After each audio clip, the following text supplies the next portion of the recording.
Le jour où Antoine m'a demandé en mariage, le ciel au-dessus de Paris semblait plus bleu, les rires des enfants dans le parc plus mélodieux, et même l'air que je respirais avait le goût sucré du bonheur pur. Antoine, mon Antoine, à genoux, une bague étincelante entre les doigts, me promettant un avenir ensemble, un avenir rempli d'amour, de rire et de projets. J'avais dit oui, bien sûr, un oui vibrant, un oui chargé de toutes les espérances que mon cœur pouvait contenir. Sophie, ma sœur, était là, à quelques pas, un sourire radieux illuminant son visage, me félicitant, nous félicitant, avec une effusion de joie qui semblait sincère, totale. Elle m'a embrassé, serré fort dans ses bras, et j'ai senti, à cet instant précis, que mon bonheur était complet, parfait, partagé par les deux personnes que j'aimais le plus au monde. Sophie et moi, nous avions toujours été proches, malgré nos différences. J'étais la rêveuse, l'artiste, celle qui vivait dans un monde de couleurs et d'émotions, tandis que Sophie était la pragmatique, la rationnelle, celle qui avait les pieds sur terre et le sens des responsabilités. Nous nous complétions, nous nous soutenions. Nous étions, je le croyais, inséparables. Antoine, lui, était l'équilibre parfait entre nous deux. Il comprenait ma sensibilité, mon besoin de rêver, mais il appréciait aussi la force et la détermination de Sophie. Il aimait, disait-il, la dynamique unique qui existait entre nous trois. Les préparatifs du mariage ont commencé dans l'effervescence et l'enthousiasme. Sophie s'est immédiatement proposée pour m'aider, pour organiser, pour coordonner. J'étais ravi. Qui de mieux que ma sœur pour être à mes côtés dans cette aventure, pour partager ces moments précieux, pour me conseiller et me soutenir? Nous avons passé des heures ensemble à feuilleter des magazines de mariage, à visiter des salles de réception, à choisir ma robe, les fleurs, le menu. Sophie avait un goût sûr, un sens du détail impeccable. Elle était organisée, efficace, rassurante. Je me reposais entièrement sur elle, confiante et reconnaissante.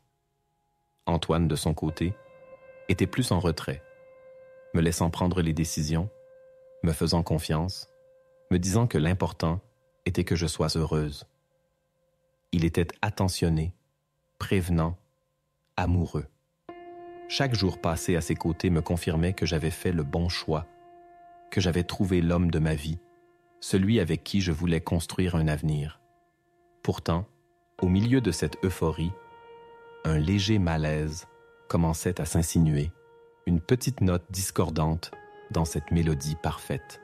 Des regards échangés entre Sophie et Antoine qui duraient un peu trop longtemps, des sourires complices qui s'effaçaient un peu trop vite lorsque je me rapprochais, des conversations à voix basse que je ne parvenais pas à saisir.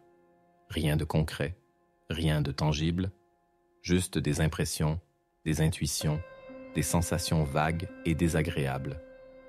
Je les chassais aussitôt, me traitant de paranoïaque, me rappelant que Sophie était ma sœur, ma meilleure amie, et qu'Antoine était l'homme que j'aimais, qui m'aimait, qui allait devenir mon mari. Il était impensable, absurde, de douter d'eux, de soupçonner la moindre chose. Mais cette petite graine de doute, une fois plantée, commençait à germer, lentement, sournoisement, dans les profondeurs de mon esprit. Je me disais que c'était le stress des préparatifs, l'émotion, la fatigue. Je me disais que j'étais trop sensible, trop imaginative, que je voyais des signes là où il n'y en avait pas. Je voulais croire à l'évidence, à l'amour, à la confiance, à la loyauté. Je voulais croire en Sophie, en Antoine, en nous trois. Mais malgré tous mes efforts, un sentiment diffus d'inquiétude persistait, un voile léger qui obscurcissait peu à peu la lumière de mon bonheur. Ce n'était rien, je me répétais. Ce n'était rien qu'une vague impression, une ombre passagère. Mais au fond de moi, une petite voix murmurait, insistante, troublante. Et si ce n'était pas rien? Et si mon bonheur parfait était en train de se fissurer, imperceptiblement, sous mes yeux? Et si, derrière les sourires et les félicitations, se cachait une vérité plus sombre, plus douloureuse, une vérité que je n'étais pas prête à affronter? Le ciel bleu de mon engagement commençait à se nuancer de gris, les rires des enfants à perdre de leur mélodie et l'air sucré de mon bonheur à se tenter d'une amertume subtile, mais tenace. Les semaines qui ont suivi ont été un mélange étrange d'excitation et d'appréhension. Les préparatifs du mariage avançaient à grands pas. Sophie était toujours présente, efficace, indispensable. Elle gérait tout avec une aisance déconcertante, prenant des décisions à ma place, anticipant mes besoins, me déchargeant de tout stress. J'étais à la fois soulagé et légèrement mal à l'aise. Son implication était telle qu'elle semblait parfois prendre le contrôle de mon propre mariage. Je me surprenais à acquiescer à ses suggestions, à valider ses choix, sans même prendre le temps de réfléchir, de me demander si c'était vraiment ce que je voulais.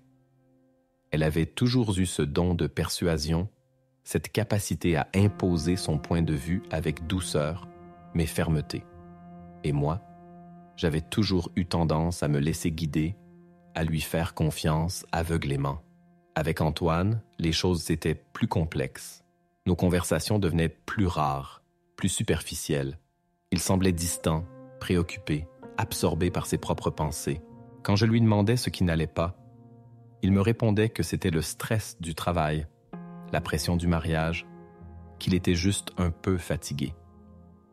Je voulais le croire, mais son regard fuyant, son ton évasif, me laissait un goût amer dans la bouche. Je sentais une distance s'installer entre nous, un fossé invisible qui se creusait jour après jour. Nous étions toujours fiancés, nous allions toujours nous marier, mais quelque chose s'était brisé, ou plutôt, quelque chose était en train de se briser, lentement, silencieusement. Je me souviens d'une soirée en particulier, quelques semaines avant le mariage. Sophie et Antoine étaient venus dîner à la maison. Pendant le repas, j'ai remarqué leurs regards, leurs sourires, leurs échanges de mots à voix basse. Ils semblaient si proches, si complices, si connectés. Moi, j'étais là, assise à côté d'Antoine, mais j'avais l'impression d'être invisible, transparente, étrangère à leur intimité. À un moment donné, Sophie s'est levée pour aller chercher du vin dans la cuisine. Antoine l'a suivie du regard, un sourire tendre illuminant son visage. Un sourire que je ne lui avais pas vu depuis des semaines. Un sourire qui n'était pas pour moi. J'ai senti une vague de chaleur me monter aux joues, un nœud se former dans ma gorge. J'ai posé mon couteau et ma fourchette, incapable d'avaler une bouchée de plus. « Tout va bien, Camille ?» a demandé Antoine, remarquant mon silence. Sa voix était douce, attentionnée, mais son regard était ailleurs, toujours fixé sur la cuisine, sur Sophie.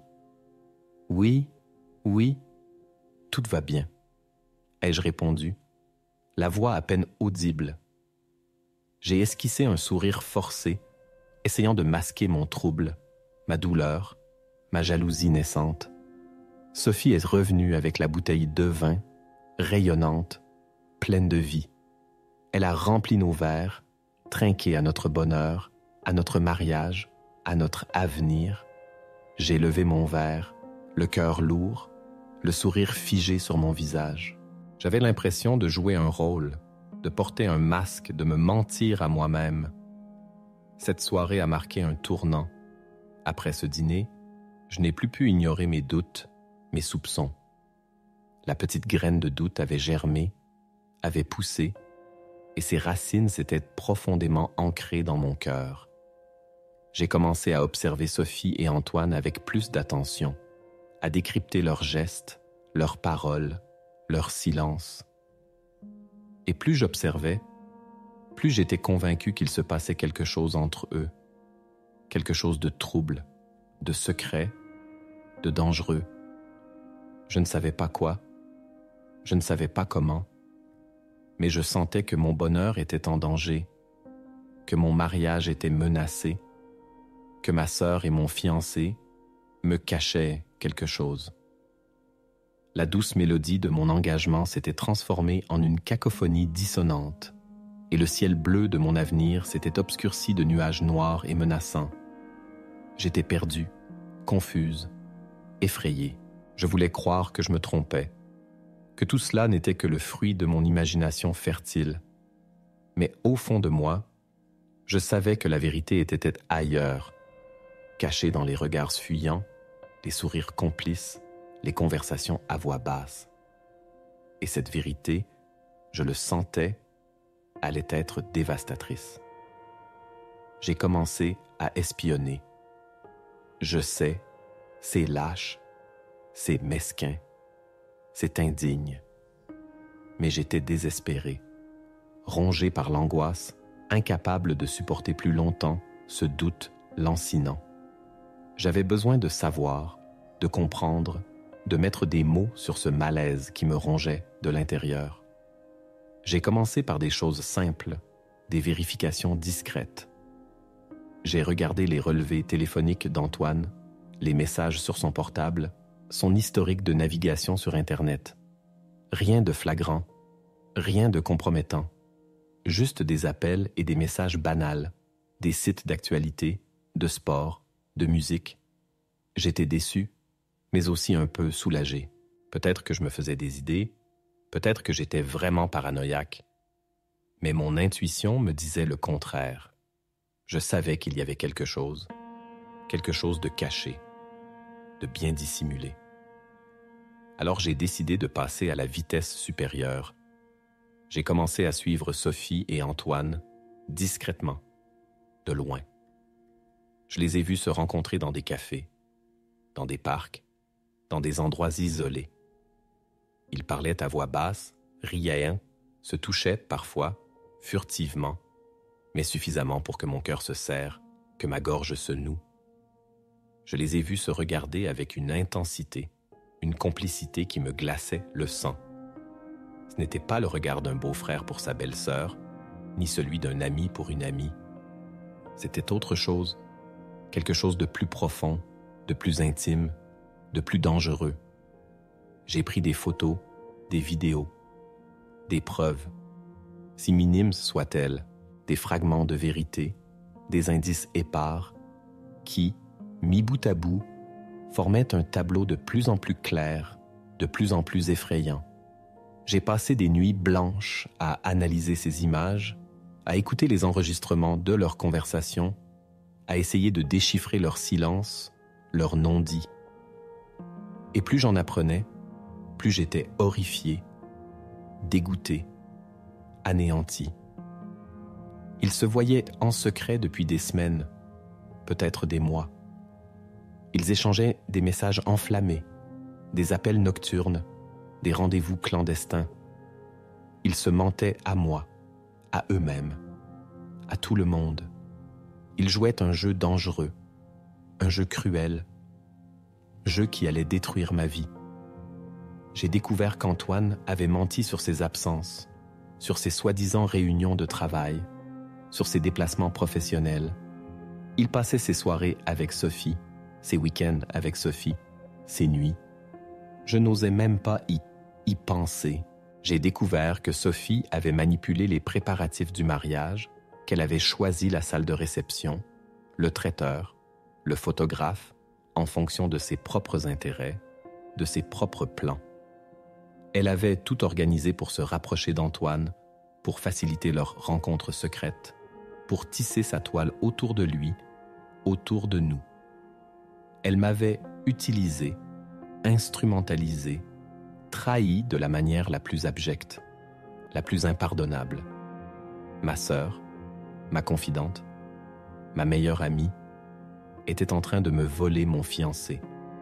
mon bonheur, ma vie. Et elle le faisait avec un sourire, avec des mots doux, avec des gestes affectueux. Elle me poignardait dans le dos avec la plus grande douceur, avec la plus grande hypocrisie. La douleur était insupportable, lancinante, déchirante. J'avais l'impression que mon cœur se brisait en 1000 morceaux, que mon âme se vidait de toute substance, que mon corps se paralysait sous le poids de la trahison. J'étais perdu, désorienté, anéanti. Je ne savais plus qui croire, qui aimer, qui haïr. Le monde autour de moi s'était écroulé, réduit en cendres. Je me sentais seul, abandonné, trahi par les deux personnes que j'aimais le plus au monde.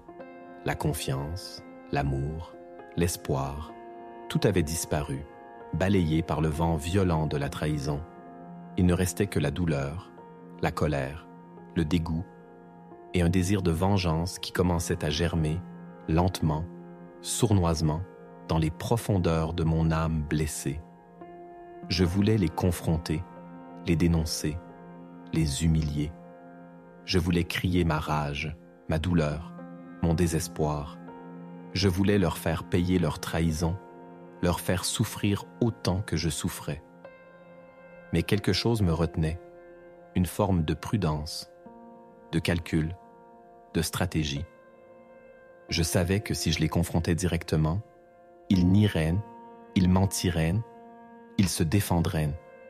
Ils retourneraient la situation contre moi, me feraient se passer pour une folle, une jalouse, une hystérique. Et je n'avais aucune preuve irréfutable, juste des photos floues, des vidéos fragmentaires, des intuitions, des sentiments.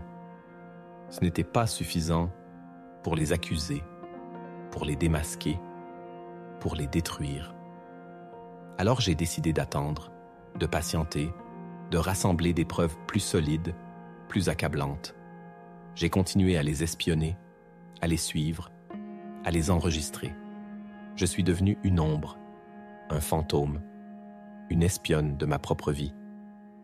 Je me cachais derrière les arbres, les voitures, les murs, pour les observer, pour les écouter, pour voler des bribes de leur intimité.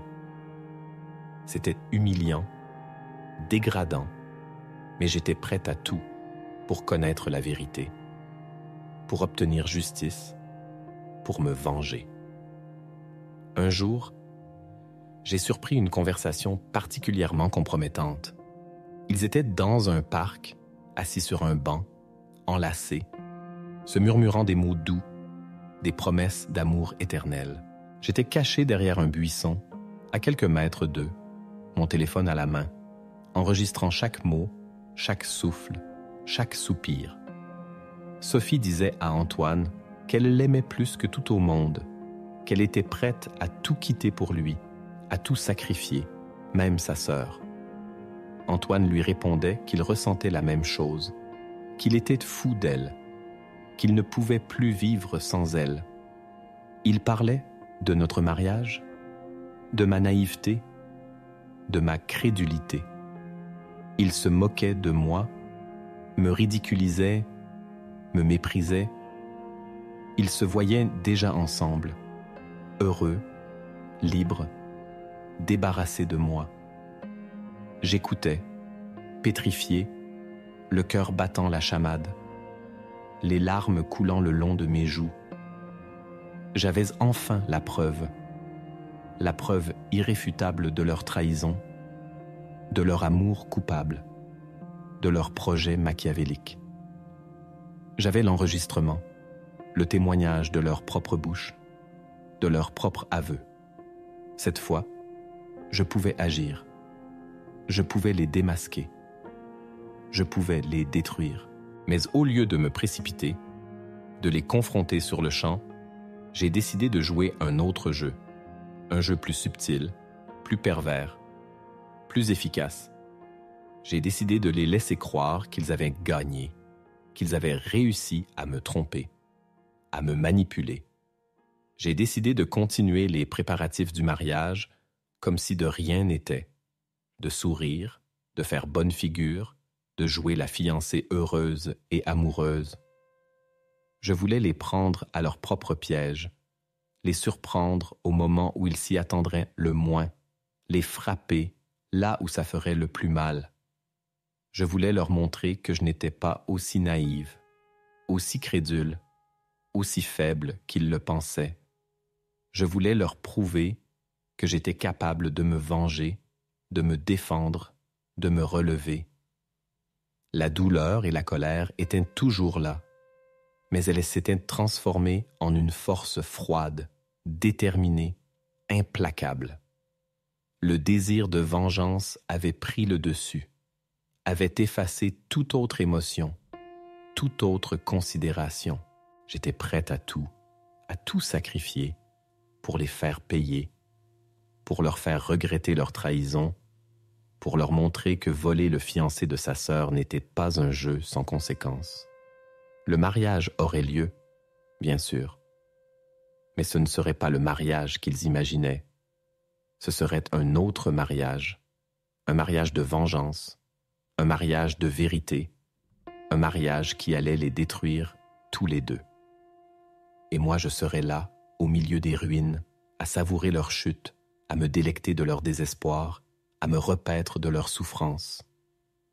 La douce mélodie de mon engagement s'était transformée en une marche funèbre, et le ciel bleu de mon avenir s'était teinté de la couleur rouge sang de la vengeance.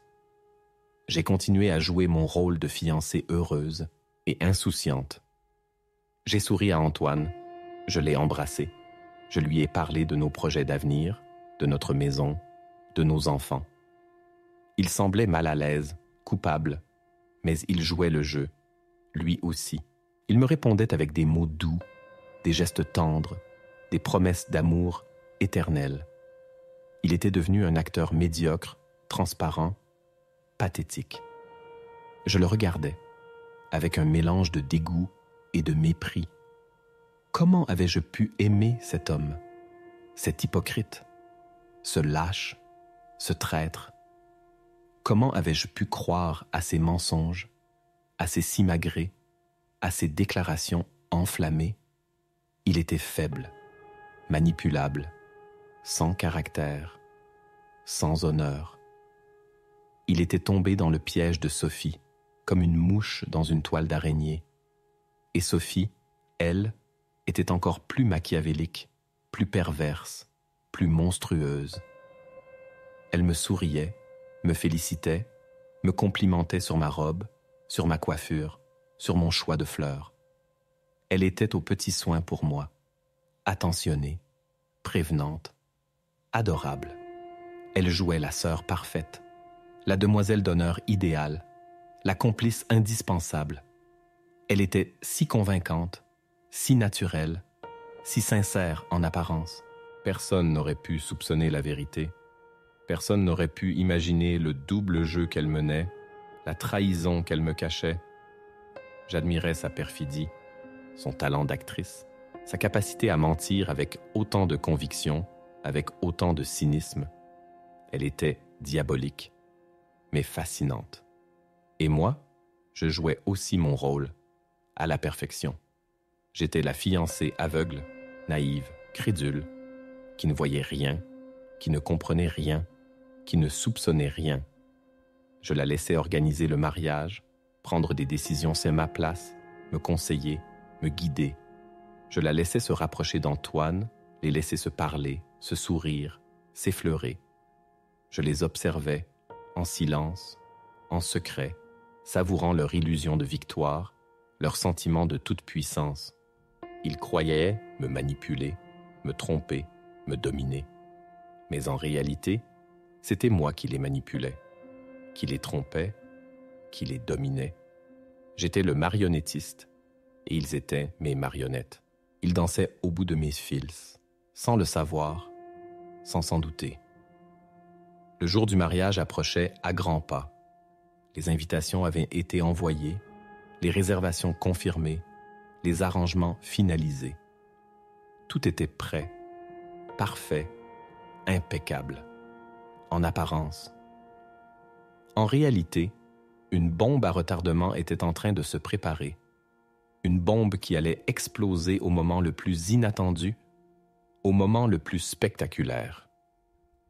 J'avais tout planifié, tout organisé, dans les moindres détails. J'avais préparé mon discours, les preuves, les témoignages. J'avais choisi le moment, le lieu, le public. Je voulais que ma vengeance soit totale, publique, irréversible. Je voulais les détruire devant tout le monde, devant leurs familles, leurs amis, leurs collègues. Je voulais les humilier, les ridiculiser, les anéantir. Je voulais leur montrer que la trahison ne restait jamais impunie, que la vengeance était un plat qui se mangeait froid et que moi, j'étais une experte en matière de plats froids. Le matin du mariage, je me suis réveillée avec un sentiment étrange, un mélange de calme et d'excitation. J'étais sereine, déterminée, impatiente. J'avais hâte d'en finir, de mettre un terme à cette mascarade, de révéler la vérité au grand jour. Je me suis préparée lentement, méthodiquement, comme si je me préparais à une bataille. J'ai enfilé ma robe de mariée, magnifique, immaculée, symbole de pureté, d'innocence, de virginité. Un symbole ironique, amer, douloureux. Je me suis maquillée, coiffée, parfumée. J'ai mis mes bijoux, mes chaussures, mon voile. J'étais belle, radieuse, parfaite, en apparence. À l'intérieur, mon cœur était glacé, dur, rempli de haine et de vengeance. J'ai regardé mon reflet dans le miroir et je n'ai pas reconnu la femme que j'étais devenue. J'étais une autre personne, une femme blessée, trahie, vengeresse. Une femme prête à tout pour obtenir justice, pour laver l'affront, pour se reconstruire. La douce mélodie de mon engagement s'était définitivement éteinte, remplacée par le silence glacial de la vengeance. Et le ciel bleu de mon avenir s'était transformé en un ciel d'orage, sombre, menaçant, prêt à déchaîner sa fureur. La cérémonie religieuse s'est déroulée comme dans un rêve. J'ai marché dans l'allée centrale, sous les regards admiratifs des invités, le bras d'Antoine au mien. Il était pâle, nerveux, tendu. Sophie, à mes côtés, en tant que demoiselle d'honneur, rayonnait, souriait, me lançait des regards complices. Elle était dans son élément, heureuse, triomphante. Elle croyait avoir gagné. Elle se voyait déjà à ma place, mariée à Antoine, maîtresse de la situation. Elle ignorait que le piège était sur le point de se refermer sur elle, qu'elle était à quelques minutes de la catastrophe, de l'humiliation, de la ruine. Le prêtre a prononcé son sermon, les vœux ont été échangés, les alliances bénies. J'ai dit oui, d'une voix claire, forte, déterminée. Antoine a dit oui, d'une voix hésitante, tremblante, coupable. Sophie a souri, applaudi, félicita. Personne n'a rien remarqué. Personne n'a rien soupçonné. Tout semblait normal, parfait, conforme aux attentes. Après la cérémonie, nous sommes allés à la salle de réception. Le cocktail a commencé, les invités ont bavardé, ri, bu, dansé. L'ambiance était festive, joyeuse, détendue. J'ai souri, salué, remercié, comme une mariée modèle. Antoine et Sophie se sont tenus à mes côtés, souriants, aimables, impeccables. Nous formions un trio parfait, harmonieux, insoupçonnable. Mais sous la surface lisse et brillante de l'apparence, les tensions étaient à vif, les émotions à fleur de peau, la vérité prête à exploser. Le dîner a commencé, les plats se sont succédés, les toasts ont été levés.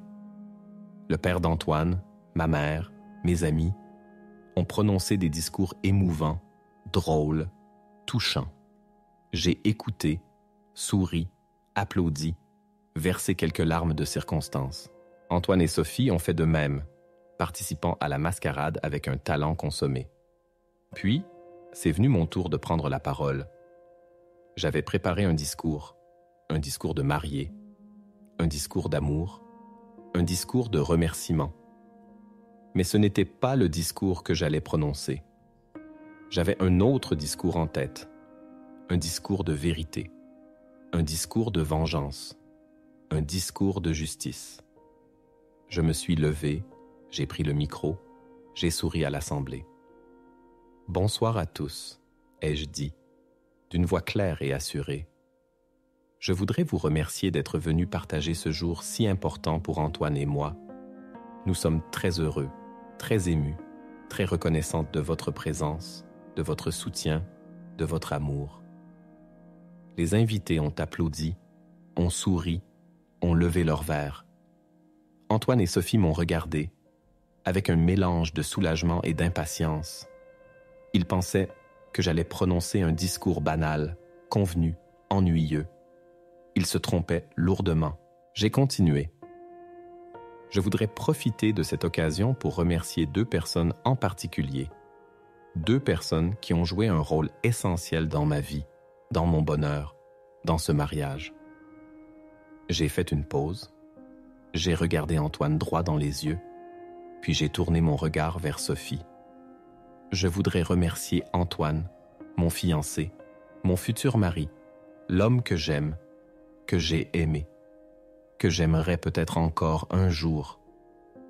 Antoine a souri, timidement, incertainement.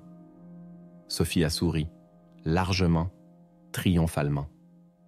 Elle croyait que j'allais la remercier pour son aide, pour son soutien, pour son amitié. Elle ignorait que j'allais la remercier pour sa trahison, pour son mensonge, pour son vol.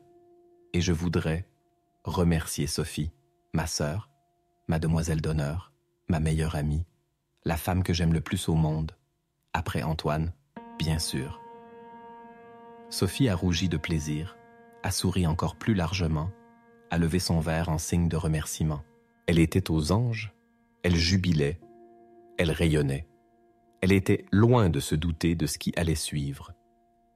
Sophie, ma sœur, je voudrais te remercier du fond du cœur pour tout ce que tu as fait pour moi, pour ce mariage, pour Antoine. Tu as été formidable, exceptionnel, indispensable.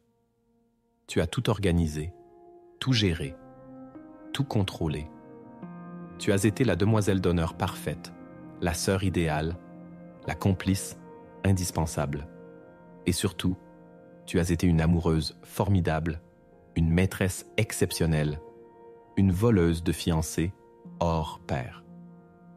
Le silence s'est abattu sur la salle comme une chape de plomb.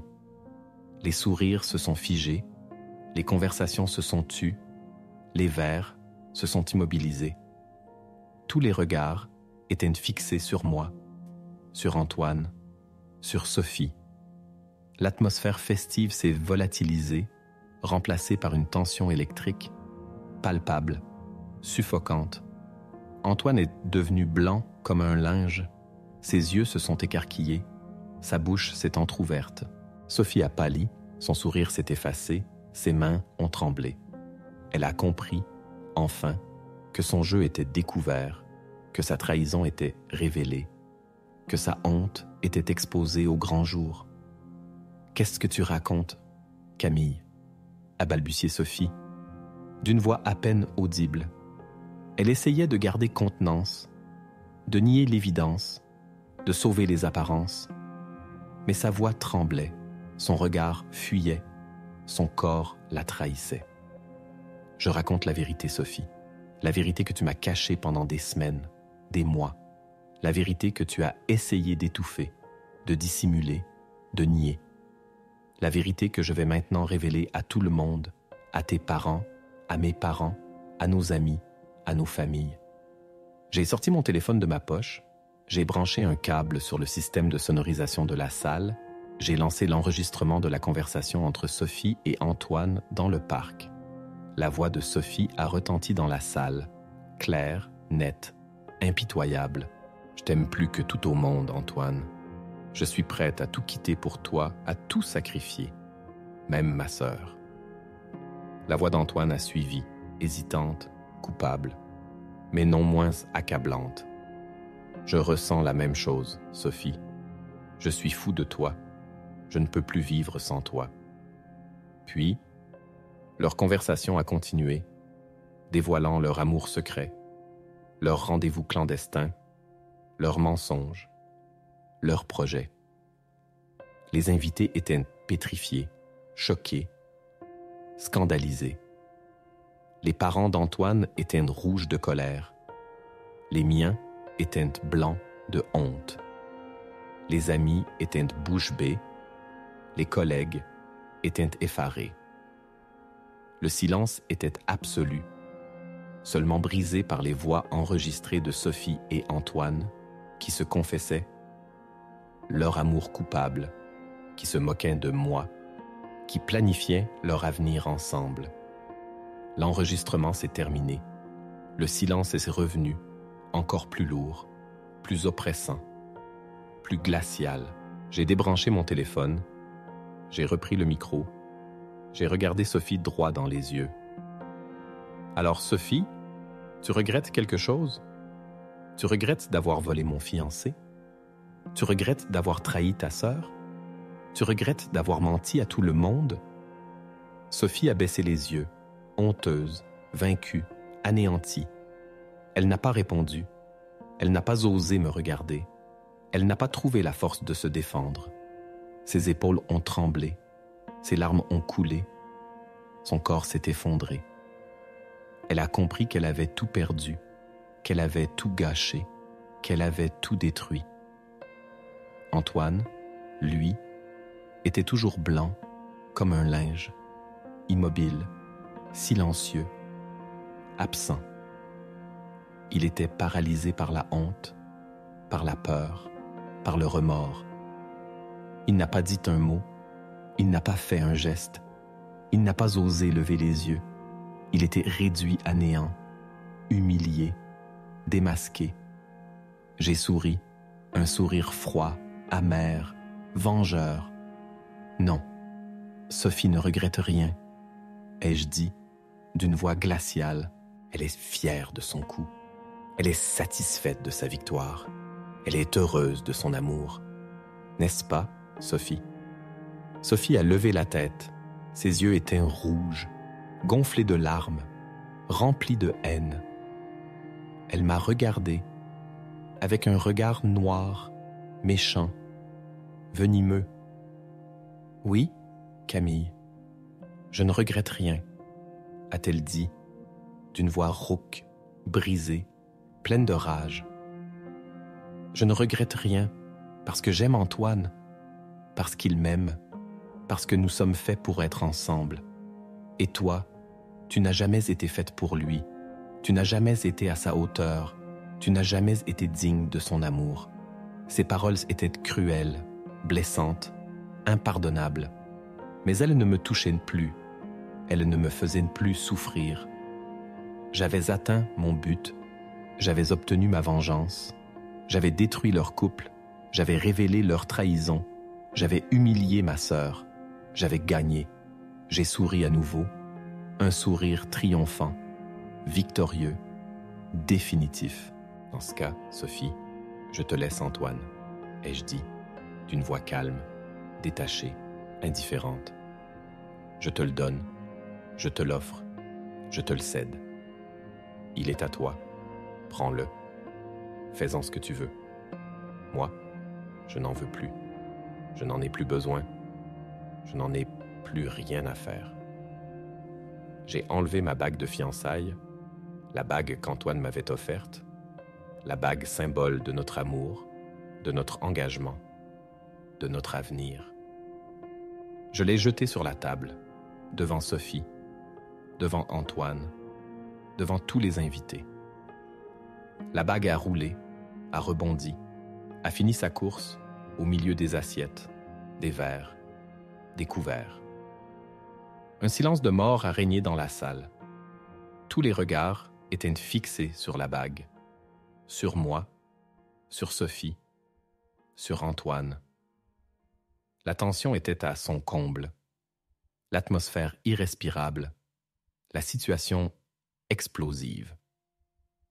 Le mariage est annulé, ai-je annoncé, d'une voix forte, claire, définitive.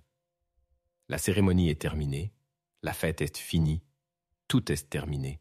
Merci à tous d'être venus. Vous pouvez rentrer chez vous. Je me suis retourné, j'ai quitté la salle de réception, sous les regards médusés des invités, sous le choc de Sophie et d'Antoine, sous le silence assourdissant de la vengeance accomplie. Je suis sorti, j'ai respiré l'air frais de la nuit, j'ai levé les yeux vers le ciel étoilé.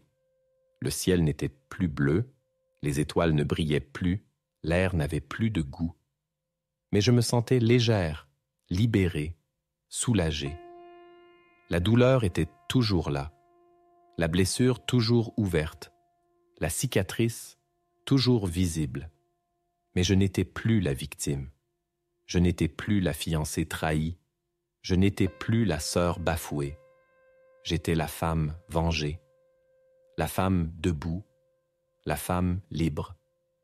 J'avais perdu mon fiancé, j'avais perdu ma sœur, j'avais perdu mon mariage.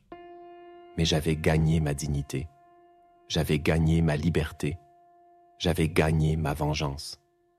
Et Sophie, ma sœur, celle qui m'avait volé mon fiancé, celle qui ne regrettait rien, elle avait tout perdu. Elle avait perdu mon amour, ma confiance, mon respect. Elle avait perdu sa réputation, son honneur, sa famille. Elle avait perdu Antoine, bien sûr, parce qu'après un tel scandale, après une telle humiliation publique, il était impensable qu'il reste avec elle. Elle était seule, abandonnée, rejetée, méprisée. Elle avait récolté ce qu'elle avait semé, elle avait payé le prix de sa trahison, elle avait subi les conséquences de son vol, et moi, je n'avais plus qu'à reconstruire ma vie, à penser mes blessures, à oublier le passé, à regarder vers l'avenir. L'avenir était incertain, sombre, effrayant, mais il était aussi plein de possibilités, de promesses, d'espoir. J'étais jeune, j'étais belle, j'étais intelligente, j'étais forte. J'avais survécu à la trahison, j'avais surmonté la douleur, j'avais triomphé de la vengeance. J'étais prête à affronter l'avenir, à reconstruire mon bonheur, à retrouver l'amour, peut-être un jour, avec un autre homme, un homme digne de confiance, un homme digne de mon amour. Mais pour l'instant, je voulais juste être seule, me retrouver, me guérir. Je voulais pleurer, crier, hurler ma douleur, ma rage, mon désespoir. Je voulais me vider de toute cette souffrance, de toute cette haine, de toute cette vengeance. Et puis, je voulais renaître, renaître de mes cendres, renaître plus forte, plus sage, plus libre. La douce mélodie de mon engagement était morte, enterrée, oubliée.